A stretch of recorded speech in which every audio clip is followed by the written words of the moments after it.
And now a survivor story, a victim of one of the most vile crimes, offering new perspective following Governor Abbott's decision to exclude rape and incest victims from the new abortion law. The governor saying he wants to eliminate all rapists in Texas.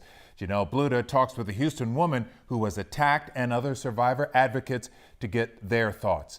And if you are a survivor of sexual assault, we want to warn you, parts of this story may be difficult for you to hear.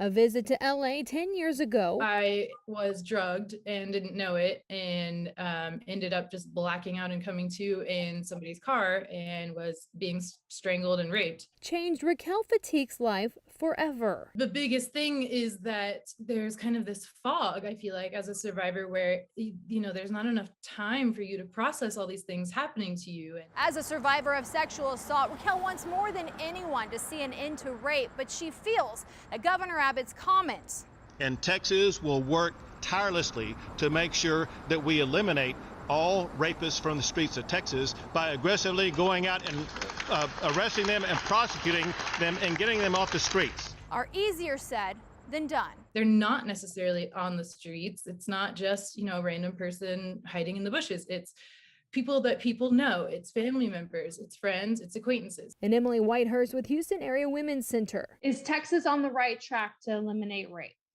No, not with laws like these. Says the state first needs to focus on survivors and says the new abortion law does the opposite. The notion that this is still an option, which the governor seemed to indicate that they had 6 weeks, that's just not dealing with, it's not acknowledging the reality of the situation that survivors are now faced with. Another issue, she says rapists are hardly ever held accountable. The DA's office currently has more than 5,200 pending sexual assault cases dating back decades, and the Houston Forensic Science Center, we just don't have the resources to keep up with everything, has 541 rape kits on backlog. CEO Peter Stout says they'd gladly welcome more help. We all understand the implications of all of this evidence. There are real people at the end of all of this evidence. But Whitehurst says real change starts with changing people's minds. We have to undermine and root out ideas that empower a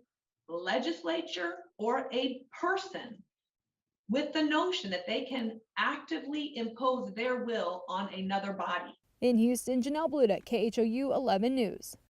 This is clearly a very sensitive and personal topic, and we know a lot of you have very strong opinions from both sides of the debate, which will continue for the foreseeable future.